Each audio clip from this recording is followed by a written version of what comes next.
तो hey guys, मेरा नाम है सचिन और आप देख रहे हैं सुपर हीरो कॉमिक्स। सो यारो, आग में जलते हुए शरीर वाला घोस्ट राइडर एक ऐसा कैरेक्टर है जो कई मार्वल फैंस का फेवरेट है, तो वहीं ये काफी कूल और पावरफुल भी है। पर इसके बावजूद हमने आज तक इसकी एक भी सोलो स्टोरी कवर नहीं की, जिसकी भरपाई आज मैं करने वाला हूँ, क्योंकि हमारे रीडिंग ऑर्डर में अब शुरू होने वाली है कॉस्मिक घोस्ट राइडर 2018। सो इस वीडियो को पूरा देखना, बिकॉज फर्स्ट एपिसोड के साथ अब स्पिरिट ऑफ वेंजेंस शुरू होती है।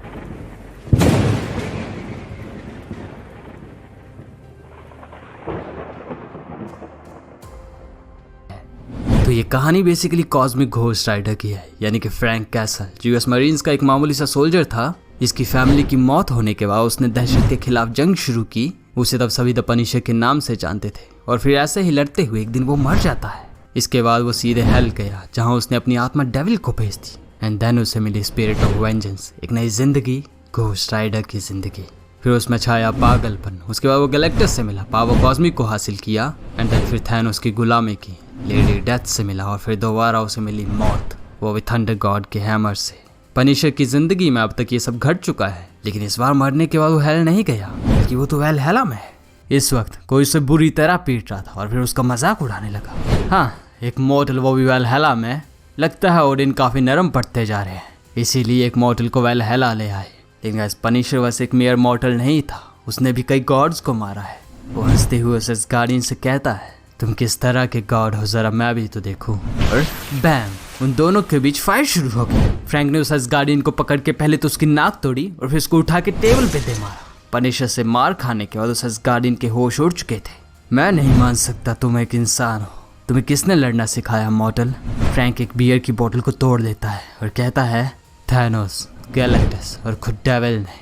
ये सारे नाम सुनते ही उस गार्डियन की तो हवा निकल गई। एंड देन पनिशर ने फिर से उस पर हमला कर दिया।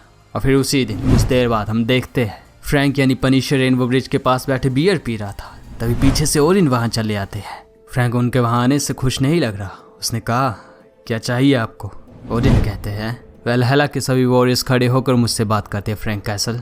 लेकिन खैर छोड़ो, ये बताओ, मैंने जो सुना क्या वो सच है? तुमने कोल्डेक्स द ग्रेव की नाक तोड़ दी? पनिशर ने कहा, वही कोल्डेक्स न जो जंग के वक्त बच्चों को मारने की बात करता है। हाँ, मैंने उसकी नाक तोड़ी। मैं तो तभी उसे मार देना चाहता था, लेकिन पता चला यहाँ तुम किसी को मार ही नहीं सकते। ओडिन पनिशर की बातों से गुस्सा हो रहे थे, लेकिन फिर वो अपने आप पर कंट्रोल करते हुए कहते हैं, कैसल, एक वक्त था जब मैं जवान था, तब अगर तुमने ऐसी जुर्रत दिखाई होती तो मैं तुम्हें चेन से बांध के टांग देता, और मेरे रेवंस तुम्हें तब तक नोच नोच कर खाते रहते जब तक रैग्नारॉक नहीं आ जाता। लेकिन अब मैं बूढ़ा हो चुका हूँ, और वैसे भी कोल्डेक्स एक माइनर गॉड है जिसकी नाक होने या ना होने से फर्क नहीं पड़ता। लेकिन अब मुझे बताओ, तुम इस जगह को पसंद क्यों नहीं करते? मैंने स्पेस टाइम के वेरी फैब्रिक को तोड़ दिया था सिर्फ तुम्हें उस डेड टाइमलाइन से बचाने के लिए, लेकिन फिर भी तुमने मेरे मुंह पे थूका, तो क्यों तुम अपने ही रिवॉर्ड से गुस्सा हो? पनिशर ने कहा, मैंने कभी हेवन नहीं मांगा था ओडिन, और ना ही ये जिंदगी। जब मैं अर्थ पर सबको मार रहा था तब मैंने सिर्फ यही सोचा था कि एक दिन मुझे अपने कियों का हिसाब देना होगा। मुझे लगता था मेरा भी वक्त आएगा जब मुझे सजा मिलेगी, लेकिन ऐसा कभी हुआ ही नहीं। मैंने तो अपनी सोल तक डेविल को बेच दी, लेकिन फिर भी मुझे एक और चांस मिला। मैं थैनोस का साथी रहा, लेकिन फिर भी मुझे अच्छी मौत मिली। मुझे उल्टा रिवॉर्ड दिया गया। पर मेरा परिवार, वो कहाँ ओडिन? उन्हें कुछ नहीं मिला। दोबारा मत पूछना कि क्यों मैंने तुम्हारे मुंह पे थूका था। मैं ये सब डिजर्व नहीं करता था। गुस्से और हताशा से भरे फ्रैंक को ओडिन उनके साथ चलने के लिए कहते हैं, और फिर तुम वैलहैला की आर्मी की तरफ जाने लगे। चलते चलते ओडिन कहते हैं, मैं तुम्हें वैलहैला ले आया क्योंकि तुम एक अच्छे योद्धा थे। तुम मेरे बेटे थॉर के हथौड़े से मरे थे, लेकिन अगर तुम यहाँ नहीं रहना चाहते तो मैं तुम फोर्स नहीं करूंगा। और फिर ओडिन एक दरवाजा खोलते हैं, जो घोस्ट साइड की सारी गन्स, चेन्स और उसकी बाइक, सभी के सभी वेपन्स एक साथ रखे थे। फ्रैंक भी ये सब देखकर हैरान था। उसे समझ नहीं आ रहा ये कैसे हो सकता है। ओडिन ने ऐसे कैसे कर दिखाया?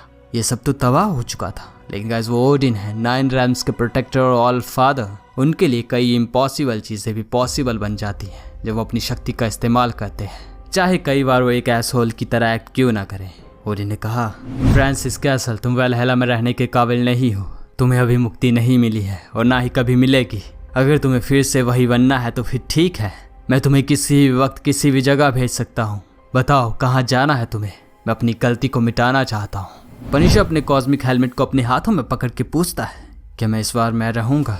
क्या मेरे पास मेरा दिमाग रहेगा? गाइस, एक्चुअली पिछली बार जब पनिशर थैनोस के साथ रह रहा था तो पावर कॉस्मिक ने उसका दिमाग खराब कर दिया था। इस बार ऐसा नहीं होगा, अभी हमें नहीं पता।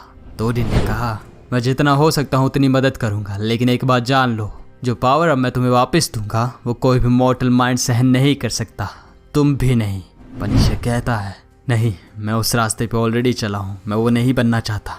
क्योंकि तभी पनिशर का सर आग में जलने लगा। ओडिन अपने मैजिक से उसे फिर से घोस्ट राइडर बना रहे थे। ये बहुत पावरफुल फीट है, क्योंकि ओडिन के पास ऐसा करने की शक्ति नहीं थी, लेकिन वो फिर भी ऐसा कर रहे हैं। वो कहते हैं मैं तुम्हें कोई ऑप्शन नहीं दे रहा था, बल्कि मैं अपना फैसला सुना रहा था फ्रांसिस कैसल। कैस फ्रैंक खुद को नहीं संभाल पा रहा, ये पावर उसके लिए बहुत ज़्यादा थी। और फिर फाइनली एक फायरी स्टॉर्म के साथ वो दोबारा कॉस्मिक घोस्ट राइडर में बदल जाता है। उसने अपना हेलमेट उठाया और कहा तुम सही थे ओडिन, मेरा काम अभी ख़त्म नहीं हुआ। अभी एक काम बाकी है जो मेरे सपनों में हर रात आता है, एक काम जो मुझे बहुत पहले कर देना चाहिए था। तो हाँ, मुझे पता है मुझे कहाँ जाना है। मैं चाहता हूँ तुम मुझे वहाँ भेजो जहाँ ये सारी बुरी चीज़ें शुरू हुई थी, जहाँ ये सब कुछ गलत हुआ। मुझे टाइटन पे भेजो ओडिन, बिकॉज़ टाइटन सैटर्न का मून और इटर्नल्स का घर है, और थैनोस का भी। और घोस्ट राइडर अभी ओडिन के मैजिक की मदद से वहाँ पहुँच चुका है। उसने अपनी बाइक को रखा और फिर आगे बढ़ने लगा। चलते चलते घोस्ट राइडर सोच रहा था एक सवाल जो आज तक कभी नहीं पूछा गया, थैनोस कैसे अपने बचपन में बच गया था? किसने ऐसा होने दिया? आफ्टर ऑल इस दुनिया में टाइम ट्रैवल और टाइम ट्रैवलिंग असैसिन्स की कोई कमी नहीं थी, तो क्यों किसी ने टाइम में वापस जाके उस बास्टर्ड थैनोस को मार नहीं दिया? बस ओडिन ने घोस्ट राइडर को टाइम में पीछे भेजा था, लेकिन शायद उन्हें नहीं पता होगा वो यहाँ क्या करने आया है। इस वक्त पनिशर इटर्नल्स के घर में घुस चुका है। वो सीधे थैनोस के रूम में चलाता है। वह सोते हुए छोटे थैनोस के पास आकर वो रुक गया। घोस्ट राइडर की गन इस वक्त बेबी थैनोस के ऊपर थी। बेबी थैनोस ने अपनी आंखें खोली और वो पनिशर पर ही अटैक कर देता है। उसके ऐसा हमला करते देख पहले तो घोस्ट राइडर चौंक जाता है, वो उसके लिए तैयार नहीं था। लेकिन बेबी थैनोस जब घोस्ट राइडर को मारते हुए ये पूछने लगा कि उसकी माँ कहाँ है, तो तब पनिशर ने अपने आप को थोड़ा संभाल लिया। बट उसे बिल्कुल भी यकीन नहीं हो रहा, थैनोस बचपन से ही ऐसा था। बेबी थैनोस अभी भी कंफ्यूज्ड है। तुम कौन हो? तुम्हें क्या चाहिए? उस बेबी टाइटर ने ऐसा पूछा है कि तभी घोस्ट राइडर अपनी पेन एंड स्टेयर एक्टिवेट कर देता है। उसने कहा मुझे अच्छे से तुम्हें देखने दो, ये पहली बार नहीं है जब मैं थैनोस को पेन एंड स्टेयर दे रहा हूँ। बट गाइस उस बेबी टाइटन की आंखों में घोस्ट राइडर को कुछ और ही दिखा। ओल्ड थैनोस की आंखों में देखने पर पनिशर को यूनिवर्स का हर दर्द महसूस होता था जो कभी थैनोस ने किसी को दिया था। लेकिन इस बच्चे में तो मासूमियत थी। घोस्ट राइडर को इसमें कोई मजा नहीं आया। ये तो बस एक इनोसेंट बच्चा है, ये वो थैनोस नहीं है। अभी तो ये वैसा बिल्कुल नहीं बना है। लेकिन छोटे थैनोस को कुछ समझ नहीं है, उसे बस ये कुछ अजीब लगा। लेकिन नहीं, घोस्ट राइडर ने सोचा ये बच्चा जरूर है लेकिन थैनोस है। और फिर उसने एक ही पंच से बेबी थैनोस को बेहोश कर दिया। वो कहता है मैं ना इसे मार सकता हूँ ना छोड़ सकता हूँ। कभी ना कभी आने वाले वक्त में ये एक मॉन्स्टर बन ही जाएगा या फिर ना बने, लेकिन ये जानने का एक ही तरीका है। और फिर guys Ghost Rider baby Thanos को अपनी चेन से बांधकर टाइटन से भाग गया, उसे किडनैप कर लेता है। लेकिन कुछ घंटे बीतने के बाद वो छोटे थैनोस के साथ मर्कस सेंचुरी नाम के प्लैनेट पे आ चुका है। उसके पास एक प्लान था, उसी वजह से वो यहाँ आया है। फ्यूचर में कभी एक दोस्त ने उसे इस प्लैनेट की कहानी सुनाई थी। ये ग्रह अगले 10 मिनट में खत्म होने वाला है और उसी के साथ यहाँ के सभी निवासी भी। बट ये जानकर भी पनिशर एक बार में बड़े मजे से बियर पी रहा था। आखिरकार वो घोस्ट राइडर जो है वो भी पावर कॉस्मिक के साथ। और फिर छोटे थैनोस को अपनी कहानी सुनाने लगा। वो कहता है हाँ तो कहाँ थे हम? क्या तुम्हें पता है मैंने तुम्हें किडनैप कर लिया है? मे भी इससे तुम्हारी डेस्टिनी बदल जाए, किसे पता। शायद तुम बड़े होकर क्रेजी कॉस्मिक सीरियल किलर ना बनो। बेबी थैनोस बस 3 साल का बच्चा था, उसे ये सब कुछ नहीं पता। उसने पूछा ये सीरियल किलर क्या होता है? तब घोस्ट राइडर ने कहा एक सीरियल किलर थोड़ा कम बढ़ जाएगा, तुम तो शायद एक मास मर्डर करने वाले स्पेस डिक्टेटर जैसे थे। बेबी थैनोस को ये भी समझ नहीं आया, वो बस घोस्ट राइडर की तरफ देखे जा रहा था। वैसे यहाँ पनिशर तो शराब पी ही रहा था, लेकिन उसे देख के बेबी थैनोस भी कुछ पैग लगा लेता है, जिस पर बारटेंडर भड़क गया। एक्चुअली वहाँ बच्चों को ऐसी चीज़ें पीना अलाउड नहीं थी। बारटेंडर मैनेजर को बुलाने लगा, लेकिन घोस्ट राइडर को इससे कोई फर्क नहीं पड़ता। थैनोस ने बियर का एक घूंट लेते ही उसका टेस्ट गंदा बता दिया, जो कि एक बच्चे के लिए नॉर्मल रिएक्शन था। लेकिन थैनोस को मर्डर की बात पसंद आती है और फिर से घोस्ट राइडर से और भी ज़्यादा मर्डर की बात करने को कहता है।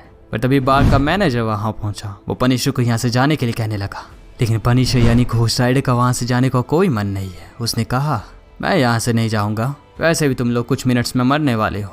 मैनेजर को ये एक धमकी लगी। उसने घोस्ट राइडर को उसकी गर्दन से पकड़ लिया, लेकिन कुछ देख के वो डर जाता है। एक्चुअली बेबी थैनोस ने टूटी बियर की बोतल लेके मैनेजर पे हमला कर दिया था, बट घोस्ट राइडर ने उसे रोक लिया। हालांकि फिर वो अपनी ही ट्रू फॉर्म ले लेता है। किसी को कोई अंदाजा नहीं था आखिर ये कौन है और कितना पावरफुल है। पार्क के सभी लोग घोस्ट राइडर पे बंदूक तान कर खड़े हो गए। घोस्ट राइडर कहता है अब सब शांत हो जाओ, बस मेरी बात सुनो। मैं इस बच्चे को अच्छी हालत में लाने की कोशिश में लगा हूँ, इसलिए मुझे इसके सामने इतने लोगों को मारने की कोई इच्छा नहीं है। तो बेबी थैनोस ने कहा, हम क्यों नहीं इन सबको मार सकते, ये सब तो वैसे भी मरने वाले हैं। इस पर घोस्ट राइडर कहता है, हाँ लेकिन मारने और खुद से मरने में फ़र्क होता है बच्चे।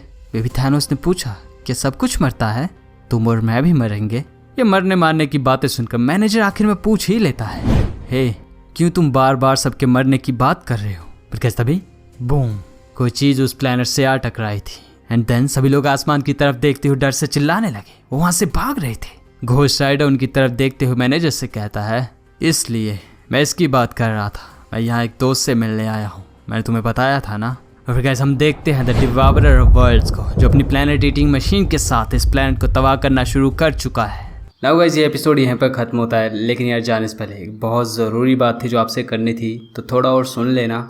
एक्चुअली मेरा एक दोस्त है हॉस्टल का, उसका भाई कुछ दिनों से काफ़ी सीरियस कंडीशन में हॉस्पिटल में एडमिट है। वो जितने फंड्स अपने रिलेटिव्स, दोस्तों और अपने सोशल मीडिया से इकट्ठा कर सकते थे वो ऑलरेडी कर चुके हैं, पर अभी बहुत से पैसों की कमी पड़ रही है, पता नहीं कितनी, तो अभी सर्जरीज बाकी हैं। तो अगर आप मेरी हेल्प कर सकते हो फंड्स रेज करने में, तो लिंक डिस्क्रिप्शन में मिल जाएगा, वहाँ के डोनेट कर देना। जो कर सकते हैं वही करना। बाकी मैंने ऑलरेडी कम्युनिटी में ये पोस्ट डाली थी, तो काफ़ी लोगों ने मदद करी, इसके लिए आप सबका थैंक यू। नाउ मिलते हैं हमारे नेक्स्ट वीडियो में, तब तक के लिए thank you and good bye.